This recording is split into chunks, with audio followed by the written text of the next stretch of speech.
Bueno, continuamos acá en Vladimir Laguna con Francisco Rodríguez. Por aquí alguien planteaba el tema del aumento de salario mínimo, que es lo correcto. ¿Por qué el gobierno insiste en aumentar salario mínimo en vez de atacar la inflación? Hernison Rada, y ahí empato también con una pregunta con respecto a qué cálculo tienes tú de inflación Sí, para los próximos, para este año. sí.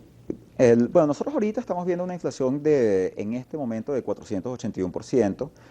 Hay que aclarar que hay distintas metodologías para calcular la inflación y hay una decisión que tomó el Banco Central de Venezuela en el 2014 que fue cambiar las ponderaciones del índice. Entonces, los números que nosotros calculamos son con las ponderaciones oficiales. Hay otra metodología que es la de utilizar las ponderaciones viejas. Eso te puede dar un índice mayor, un índice que está por encima de 700%.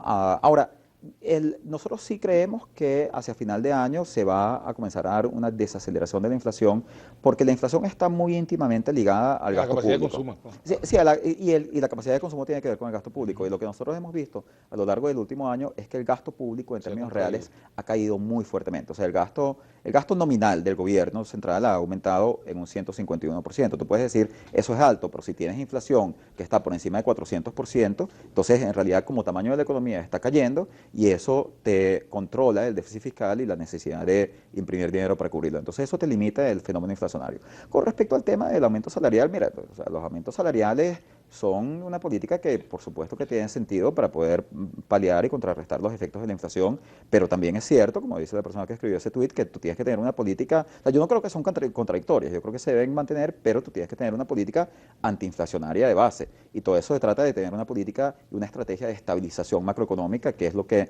Venezuela todavía no se ha podido implementar de una forma adecuada y por eso tenemos un decrecimiento muy fuerte de la economía y tenemos una inflación que continúa acelerándose.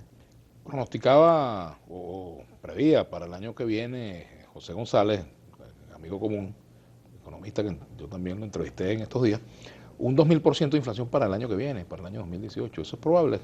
Yo no creo, o sea, eso, bueno, mira, primero, hacer escenarios económicos es muy difícil porque en Venezuela ni siquiera sabemos muy bien dónde estamos en términos de datos. O sea, los números de los que yo te hablé son nuestras estimaciones basadas sobre modelos de inflación que nosotros tenemos porque no tenemos datos oficiales del Banco Central, ¿no? Entonces eso es como que tú me digas, mira, que hay alguien que dice que este carro se va a caer por el precipicio, alguien que dice que no, pero nosotros estamos manejando el carro y hay una neblina total. Entonces en realidad lo que pasa es que es muy difícil saber si el precipicio está ahí o no está ahí.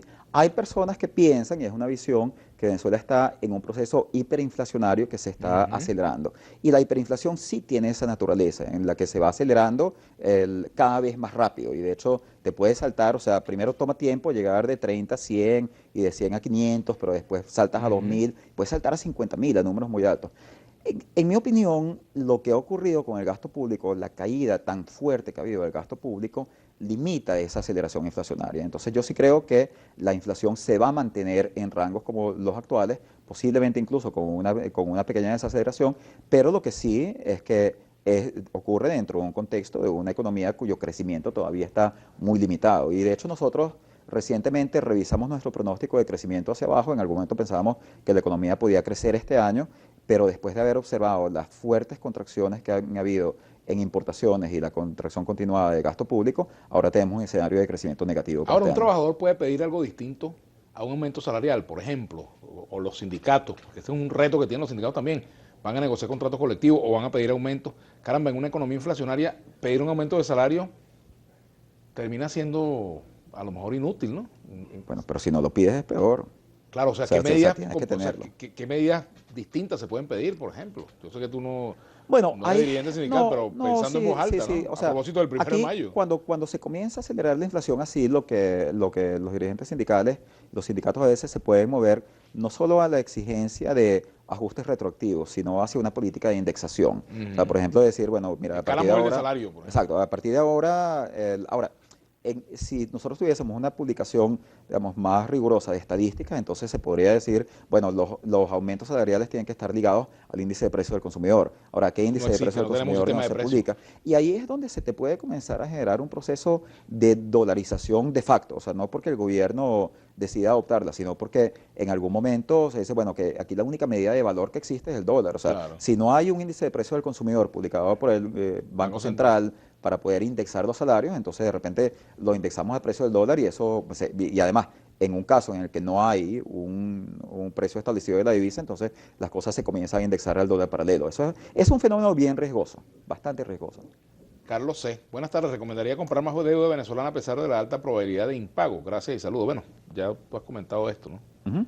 Sí, sí, sí, sí, sí, sí. Mira, efectivamente vamos, la posición que nosotros tenemos en Torino Capital es una posición donde nosotros proveemos análisis económico y ese análisis económico ayuda a que la gente tome sus decisiones de inversión. Yo no puedo asesorar a una persona en una decisión específica por Twitter, o sea, eso digamos es como que como pedir un diagnóstico a un médico por televisión Por también, por Twitter. Twitter, no lo haría, o sea, cada persona tiene su perfil de riesgo, cada persona tiene las razones para tomar ciertas Hasta decisiones o leerle no. la carta por Twitter, eso no se puede hacer. Sí, sí, sí, sí, sí, sí, sí.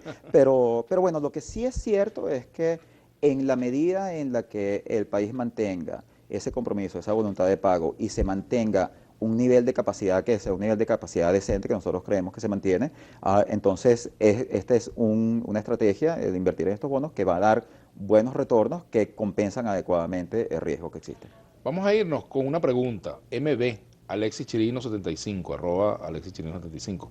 ¿Qué posibilidad hay de que el nuevo cono monetario también sea sacado del país, como pasó con el billete de 100 bolívares? Gracias, vamos a la pausa y ya vamos a contestar esa pregunta, Francisco, ya venimos.